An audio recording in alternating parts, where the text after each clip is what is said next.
જોઈએ તો મહત્વની મુખ્ય નદીઓ અને સરોવરમાં પહેલી મહત્વની નદી છે સિંધુ નદી. એ સિંધુ નદી હિમાલયની પર્વત શ્રેણીમાંથી નીકળે છે અને એનું મહત્વનું મુખ્ય હુલર સરોવર મળે છે.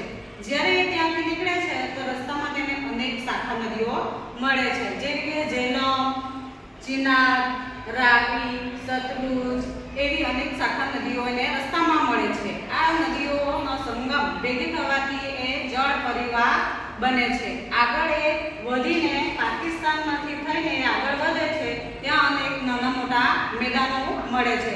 મેદાનોમાંથી આગળ વધીને એ છેલ્લે અરબ સાગરમાં પશ્ચિમ દિશા તરફ વહીને મળી જાય છે. એવી જ બીજી મહત્વની નદી છે ગંગા નદી.